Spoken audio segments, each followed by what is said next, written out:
सोलापूर बार्शी फटाका फॅक्टरीमध्ये भीषण स्फोट झालाय। बार्शी तालुक्यातल्या पांगरी गावाजवळची घटना आहे। फॅक्टरीमध्ये फटाके बनवताना हा भीषण स्फोट झाल्याचं कळतंय। 40हून अधिक जण फॅक्टरीत असल्याची माहिती सुद्धा समोर आलेली आहे।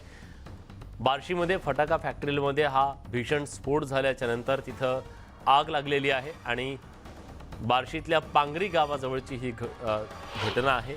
या घटनेच्या नंतर या आगीवर नियंत्रण मिळवण्यासाठी गावकऱ्यांनी सुरुवातीला तिथे प्रयत्न केले आणि अजून सुद्धा मोठ्या संख्येने गावकरी ही आग आटोक्यात आणण्यासाठी धाव घेत आहेत। पण या आगीमध्ये अनेक जण अडकल्याची सुद्धा भीती व्यक्त केली जाते।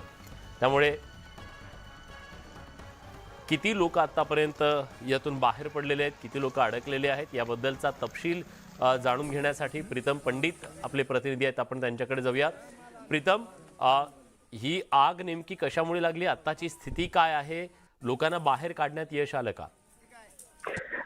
नक्कीच ही बार्शी येथील घटना आहे। या घटनेमध्ये फटाके बनवताना हा स्फोट झाल्याचा प्राथमिक माहिती जे ग्रामस्थ आहेत स्थानिक त्यांनी दिली आहे। पांगरी जे गाव आहे त्यापासून 4 किलोमीटरवर ही फॅक्टरी आहे। या फॅक्टरीमध्ये म्हणजे ग्रामस्थांनी दिलेल्या माहितीनुसार 40 लोक काम करत होते।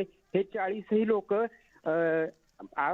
आजूबाजूच्या गावातील लोक असल्याचा प्राथमिक माहिती मिळाली आहे। मात्र ह्या फॅक्टरीच्या आगीमुळे 2 जण मयत झाले याची प्राथमिक माहिती आहे, तर 7 जण गंभीर जखमी झाले आहेत ही माहिती पुढे आलेली आहे। तर ही फटाका फॅक्टरी जी आहे ती जळून खाक झालेली आहे। मात्र प्राथमिक माहिती 1 तासापूर्वी ही आग लागली याची माहिती देण्यात आली आहे। त्यानंतर तिथं पोलीस प्रशासन पोहोचले, ॲम्ब्युलन्सची सेवा, ग्रामस्थांनी स्वतःहून ज्या आपल्या गाड्या असतील किंवा इतर वाहनं असतील त्यांच्या साह्याने जे प्राथमिक उपचार असतात ते देण्याचं काम ग्रामस्थांनी स्वतः केले।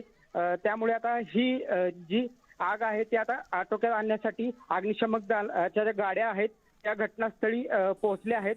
मात्र आग आटोक्यात आली असली तरी मात्र मृतांचा आकडा वाढण्याची भीती यातून निर्माण झालेली आहे।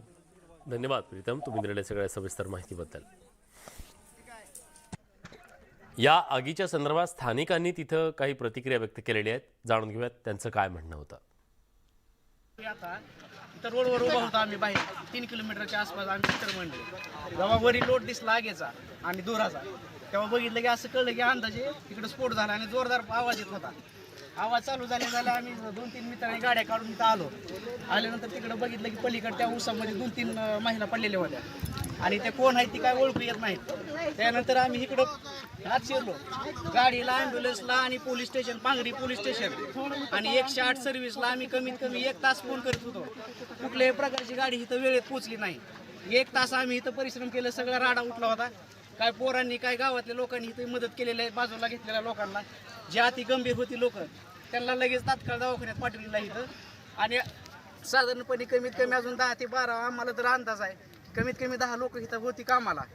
त्याच्यामध्ये 2 इथं मृतदेह आहेत आणि 3 पेशंट म्हणजे 3 जे गंभीर होते ते आता आम्ही तिकडे पाठवलेले आहेत। आता गाडी आल्याशिवाय इथं काय आपल्याला कळणार नाही किती लोक आहेत काय आतमध्ये। बाकीच्या लोकांनी ॲम्ब्युलन्सला आणि फायर ब्रिगेडला फोन केलेला आहे। गाडी जेव्हा येईल तेव्हा आतमध्ये किती लोक अडकलेले आहेत किंवा काय डॉक्टर लाडे साहेबांनी इथं फोन केलेला आहे त्या गाडीला आणि गाडी किती वेळात येते काय सांगता येत नाही। पण हे अतिशय निंदनीय गोष्ट आहे की पांगरी पोलीस स्टेशन आणि ॲम्ब्युलन्सला आम्ही कमीत कमी 1 तास फोन करत होतो। इथली 50 लोक फोन करत होती प्रत्येक गाडीला। 1 तास झालं तरी ॲम्ब्युलन्स इथं पोहोचली नाही वेळेत, ही अतिशय गांभीर्याची गोष्ट आहे। कारण ती गाडी इथं वेळेत आली असती तर तिथली जी तडपडणारी लोक आहेत रोडवर त्यांची अवस्था आम्हाला बघता येत नव्हती। ती तडपडणारी लोक अक्षरशः ओरडत होती, चिरकत होती। पण गाडी आणखी आता गाडी येऊन आता त्या लोकांना घेऊन गेली। काही लोकांना आम्ही खाजगी वाहनात इथल्या पिकअपमध्ये पाठवलेला आहे।